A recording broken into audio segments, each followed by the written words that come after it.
ارشاد فرمایا مدنی کریم صلی اللہ تعالی علیہ وسلم نے بعض آدمی ایسا روزہ رکھتا ہے اس کے روزے کی قبولیت کی دعا آسمان کے فرشتے مانگتے ہیں.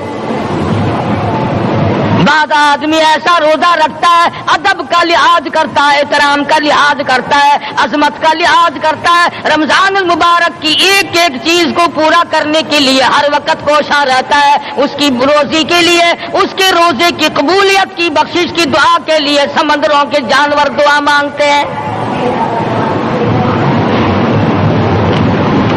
کتنی بڑی بات ہے. آج لوگوں کو پرواہ نہیں کہ روزہ کیا چیز ہے, خام خواہ برباد کر دیتے ہیں. ارشاد فرمایا مدنی کریم صلی اللہ تعالی علیہ وسلم نے اگر کسی نے ایک روزہ چھوڑ دیا 100 سال تک رات دن گرمی سردی روزہ رکھتا رہے, ایک روزے کا بدلہ ہرگز نہیں ہو سکتا. رمضان کے ایک روزے کا بدلہ نہیں ہو سکتا. اور یہ بھی کوئی انسانیت ہے کہ اپنے رب سے دھوکہ کرنا, اپنے رب سے چلاکی مارنا. جس نے کاروبار دیا, جس نے دھندا دیا, جس نے روزی دی, جس نے اولاد دی, جس نے جوانی دی, جس نے سب کچھ دیا, اس کے احکام میں, اس کے قانون میں ہیرا پھیری.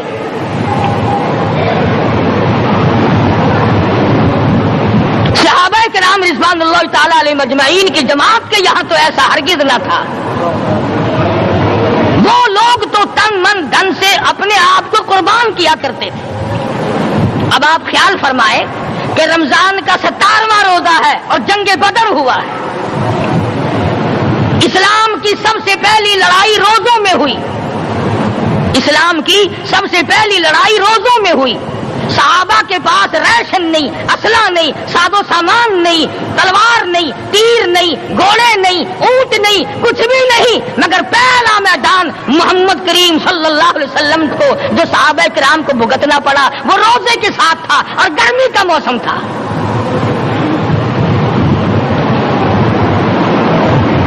بڑے دکھ کی بات ہے کہ رمضان مبارک گزر گیا, بعض گھر میں گھر والوں نے رمضان کو داخل ہی نہیں ہونے دیا. اچھے والے کھاتے پیتے آدمی روزہ نہیں رکھتے. مزدوروں کو یہ بہانہ ملا کہ ہم کاروبار کرتے ہیں, روزہ کیسے رکھے؟ ارے اگر موت آ گئی تو تیرا باپ کمائی کرے گا, اور اگر بیمار پڑ جائے پھر کون کمائی کرتا ہے؟ ارکان اسلام میں سے ہے روزہ, احکام اسلام میں سے ہے روزہ, اسلام کی بنیاد میں سے ہے روزہ. نماز بھی اور روزہ بھی. جس نے نماز کی پرواہ نہ کی اس نے ایک ستون گرا دیا, جس نے روزے کی پرواہ نہ کی اس نے دوسرا ستون گرا دیا, جس نے زکات کی پرواہ نہ کی اس نے تیسرا ستون گرا دیا, جس نے حج کی پرواہ نہ کی اس نے سارے اسلام کی عمارت کو ڈھا دیا.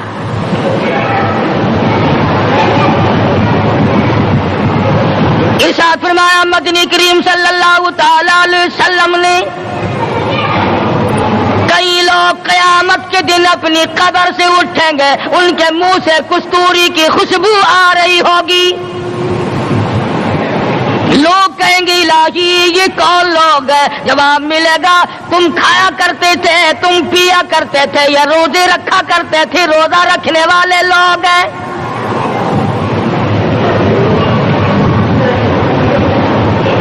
ملتان کے دوستو, اگر تمہاری یہ تمنا ہو کہ ہم قیامت کی پیاس سے بچ جائیں, 50,000 سال کی شدت والی پیاس سے بچ جائیں, قیامت کے دن والی گھبراہٹ سے بچ جائیں, قیامت کے خوفناک عذاب سے بچ جائیں, اگر 50,000 سال کی دھوپ سے بچنا چاہتے ہو, شدت سے بچنا چاہتے ہو, گرمی سے بچنا چاہتے ہو, پیاس سے بچنا چاہتے ہو, مسلم شریف کی روایت میں ہے ایک آدمی کی زبان اتنی باہر لٹک جائے گی اس پہ 18 آدمی کھڑے ہو سکے.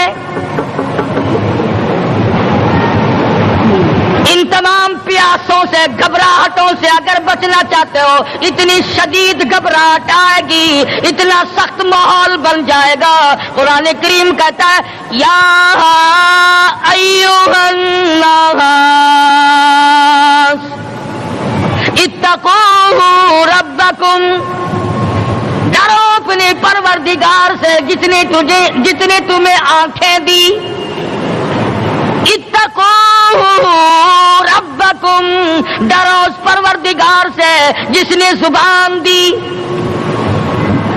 اتقوا ربکم، ڈرو اس پروردگار سے جس نے اولاد دی، اتقوا ربکم، ڈرو اس پروردگار سے جس نے کاروبار دیا، ڈرو اس پروردگار سے جس نے ہاتھ دیے، جس نے پیر دیے۔ فرمایا اتقوا ربکم ان زلزلۃ الساعۃ شیء عظیم،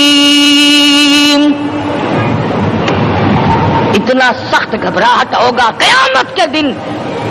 نبی کریم صلی اللہ علیہ وسلم نے فرمایا اگر کوئی اس پیاس سے بچنا چاہتا ہے، اس گھبراہٹ سے بچنا چاہتا ہے، تو ایک ہی صورت ہے کہ وہ رمضان کے روزے رکھا کرے۔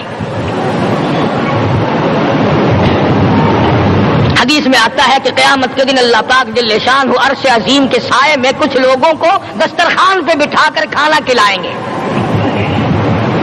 اس تباہ کاریوں والے دن، پریشان حال والے دن، جس دن یہ حال ہو، فرمایا یوم یفر المرء من اخیہ وامہ وابیہ وصاحبتہ وبنیہ، اما ابا بیوی اولاد کوئی بھی کام آنے کو تیار نہیں۔ حالات اس طرح سے دگرگوں بن جائیں گے۔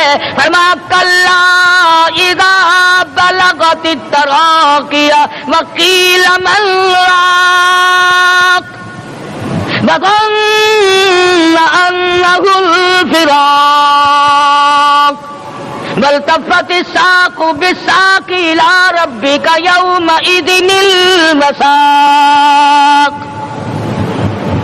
فرمایا موت تمہارا کام آ کر تمام کر دے گی، یہ ہاتھ کام نہ کریں گے، یہ آنکھ کام نہ کریں گی، یہ پیر کام نہ کریں گے، یہ دل و دماغ نکما ہو جائے گا، یہ بیوی بچے کام نہ آئیں گے، یہ دھن دولت کام نہ آئے گی، تمام کا تمام نظام کائنات بیکار ہو جائے گا۔ تو خداوند کریم نے رمضان المبارک کے ساتھ ساتھ شب قدر کی حج کی رات عطا فرمائی اور یوں فرمایا اے میرے محبوب آپ رویا نہ کریں، آپ غم زدہ نہ ہو، آپ پریشان حال نہ رہا کریں، میں نے تیری امت پہ کرم کر دیا، ایک رات ایسی عطا کر دی جو 1000 مہینوں سے بہتر ہے۔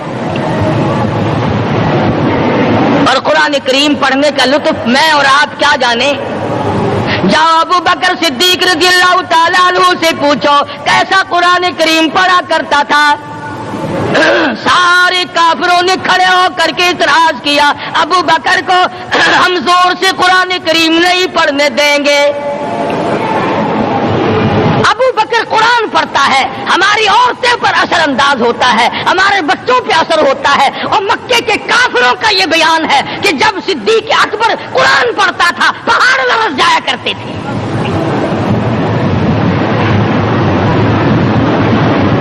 صدیق سے قرآن پڑھنا سیکھو۔ فاروق اعظم نے اسی قرآن کریم کے ذریعے سب کچھ حاصل کیا۔ ساری رات فاروق اعظم قرآن کریم کی تلاوت کیا کرتے تھے، ایک ایک رکعت میں پورا ختم قرآن کرتے تھے۔ آج تو یہ باتیں کہانی نظر آتی ہیں۔ صدیق اکبر سے قرآن پڑھنا سیکھو، فاروق اعظم سے قرآن کریم پڑھنا سیکھو، سیدنا عثمان ذی النورین رضی اللہ تعالیٰ ایک رات میں اور ایک رکعت میں پورا قرآن ختم کیا کرتے تھے۔ نبی کا دوہرا داماد عثمان ذی النورین،